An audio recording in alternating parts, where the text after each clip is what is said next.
ఈరోజు దేశంలో కానీ రాష్ట్రంలో కానీ విస్తృతంగా చర్చ జరుగుతున్నది కులగణన గురించి. ఒక జాతీయ పార్టీ ఈ దేశంలో మేము అధికారంలోకి వస్తే కులగణన చేస్తాం, సామాజిక న్యాయం, జనాభా దామాష పద్ధతిలో సామాజిక న్యాయం చేస్తామని చెప్పి రాహుల్ గాంధీ కాంగ్రెస్ పార్టీ చెప్తా ఉంది. ఇంకోవైపు ఇంకొక రాజకీయ పార్టీ కులగణన చేస్తే దేశంలో అనేక సమస్యలు వస్తాయని చెప్తా ఉన్నారు. ఇక ఈ రాష్ట్రానికి వచ్చినప్పటికీ ఈ రాష్ట్రంలో రేవంత్ రెడ్డి గారి ప్రభుత్వం క్యాస్ట్ సెన్సస్ చేసి ఎవరి కులం ఎంత ఉందని చెప్పిందని మేము స్వాగతిస్తూ ఉన్నాం. ఎందుకంటే గతంలో 40 ఏళ్లుగా 50 ఏళ్లుగా మా సంఘాలు కానీ మేము కానీ అందరం సామాజిక ఉద్యోగుల సామాజికవేత్తలు ఎవరైతే ఉన్నారో అందరూ కూడా పోరాడుతున్నది అంశం మా జనాభా ఎంత ఉన్నది, మా సామాజిక న్యాయం సమస్య ఏంది, మా వాటా సంగతి ఏంది, కోటా సంగతి ఏంది ప్రయత్నిస్తున్నాం. దాంట్లో భాగంగా మా ఒత్తిడి మేరకు మా పోరాట ఫలితంగా ఈరోజు రాష్ట్రంలో ఉన్నటువంటి కాంగ్రెస్ ప్రభుత్వం క్యాస్ట్ సెన్సస్ చేసింది. దాన్ని మేము స్వాగతిస్తూ ఉన్నాం. కొంతమంది మిత్రులు ఈరోజు దాన్ని వ్యతిరేకిస్తూ ఉన్నారు, తప్పుందని చెప్తున్నారు. కొన్ని రాజకీయ పార్టీల నాయకులు క్యాస్ట్ సెన్సస్ తప్పుందని చెప్తున్నారు.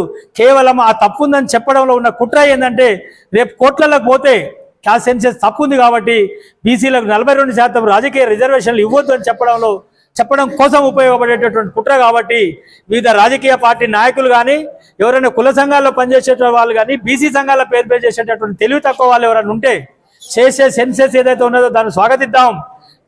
రేపు రాబోయే పార్టీ ఎవడైతే ఉన్నాడో రేపు వారు అధికారంలోకి వస్తే క్యాస్ట్ సెన్సస్ చేస్తా అని చెప్పను పట్టుకొని లేకపోతే క్యాస్ట్ సెన్సస్ చేస్తే తప్పు జరుగుతుంది, దేశం విడిపోద్దంటూ వెనక చేరి ఈ క్యాస్ట్ సెన్సస్ తప్పు ఉందని చెప్పడం అయితే నిజానికి తప్పు. ఎందుకంటే ఈ రాష్ట్ర ప్రభుత్వం చేసినటువంటి సెన్సస్ ఏదైతే ఉన్నదో కరెక్ట్ సెన్సస్ చేసినారు, తప్పులు ఉంటే సరి చేసుకోవాల్సిన అవసరం ఉన్నది. కానీ క్యాస్ట్ సెన్సస్ వద్దని చెప్పడానికి తీవ్రంగా వ్యతిరేకిస్తున్నాం, తప్పులు ఉన్నాయని చెప్పడానికి తీవ్రంగా వ్యతిరేకిస్తున్నాం. కాబట్టి ఈ ప్రభుత్వం చేసిన క్యాస్ట్ సెన్సస్ మేము స్వాగతిస్తున్నాం, వారి కృతజ్ఞతలు కూడా తెలియజేస్తున్నాం. జై యాదవ్, జై భారత్. బీసీలు కానీ హిందూ బీసీలు అందరూ కలిసి 56% ఉన్నారు కాబట్టి 42% రిజర్వేషన్లు ఇవ్వడానికి రాష్ట్ర ప్రభుత్వం ఒప్పుకుంది ఇన్ ప్రిన్సిపల్. సో మేము అందరం కూడా అదే అడిగినాం.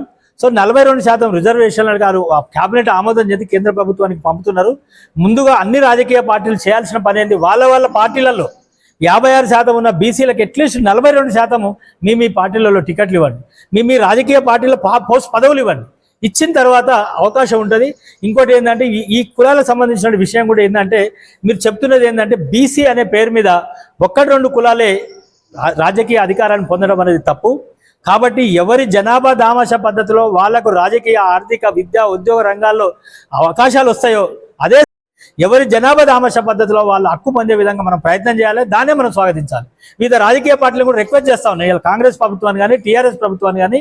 యాదవ్లో మేము 12% ఉన్నాం, మీ రాజకీయ పార్టీలలో మా 12% పదవులు ఇవ్వండి, రాజకీయ పార్టీ పదవులు ఇవ్వండి, పొలిటికల్ పదవులు ఇవ్వండి, మిగతా కులాలు ఎవరెంత శాతం ఉన్నారో అన్ని పదవులు ఇవ్వని చెప్పి మేము రిక్వెస్ట్ చేస్తా ఉన్నాం. అందరికీ నమస్కారం. ఈరోజు యాదవ విద్యావంతుల వేదిక మహబూబ్ నగర్ జిల్లా శాఖ ఆధ్వర్యంలో యాదవ అవగాహన తరగతులు నిర్వహించడం జరిగింది. మరి ఈ కార్యక్రమానికి రొటీన్ సంఘ సమావేశాల్లా కాకుండా మరి యాదవ్ ఇంటలెక్చువల్స్ను ఈ సమావేశానికి ఆహ్వానించి దీనికి ఒక 4-5 వక్తలు కూడా ఆహ్వానించి వారికి అన్ని విషయాల పట్ల అవగాహన కల్పించే విధంగా మరి ఈరోజు యాదవుల చరిత్ర, సంస్కృతి అయితేనేమి, భూభారతి లాంటి సమస్యలు అయితేనేమి, యాదవ సమాజంలో ఉన్నటువంటి మూఢనమ్మకాలు కానీ, బాల్య వివాహాలు లాంటి సామాజిక రుగ్మతలను పారదోలే విధంగా కానీ ఈరోజు భారత రాజ్యాంగం పట్ల పూర్తి అవగాహన కల్పించే విధంగా, అదేవిధంగా సమకాలీన రాజకీయాల్లో యాదవుల పాత్ర ఏ విధంగా ఉండాలనేటువంటి అంశం పైన కానీ, అట్లాగే యాదవ సమాజానికి అంటే ఈరోజు కుల సంఘాల యొక్క అవసరం ఈరోజు సమాజంలో ఉన్నదా లేదా అనేటటువంటి దానిపైన కానీ, అట్లాగే యాదవులకు ఈరోజు నిరక్షరాస్యత ఎక్కువగా ఉంది కాబట్టి మరి వీరిపైన విద్య యొక్క ఆవశ్యకతను తెలిసే అంశాలపైన కానీ ఈరోజు చాలా క్లియర్గా మనం శిక్షణ కార్యక్రమం నిర్వహించడం జరిగింది. మరి ఈ రోజు ఎవరైతే శిక్షణ పొందినరో, ఎవరైతే ఇక్కడ అవగాహన ఎవరైతే హాజరైనరో వారందరూ కూడా వారి స్థాయిలో, మండల స్థాయి, జిల్లా స్థాయిలో కానీ సమావేశాలు ఏర్పాటు చేసుకొని యాదవ సమాజం అంతా కూడా జాగ్రత్త చేయాల్సిన అవసరం ఉందని మీకు తెలియజేస్తాను. ఈరోజు యాదవ విద్యావంతుల వేదిక మామ్నాథ్ జిల్లా శాఖ పక్షాన మరి నిర్వహించడం జరిగింది. ఈ సందర్భంగా మరి అందరికీ కూడా ఈ ప్రస్తుత టైం లోపల అంటే ప్రస్తుతం 42% బీసీ రిజర్వేషన్ ఈ సందర్భం లోపల మరి ఆయా కులాల లోపల చైతన్యం రావాల్సిన బాధ్యత ఎంతైనా ఉంది.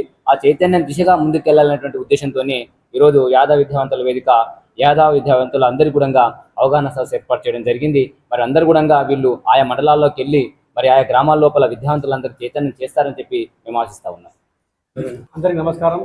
ఈరోజు యాదవ విద్యావంతుల వేదికల ఆధ్వర్యంలో భూభారతి చట్టంపై అవగాహన కల్పించడంలో ఈరోజు నేను ట్రైనింగ్ ఇచ్చినాను.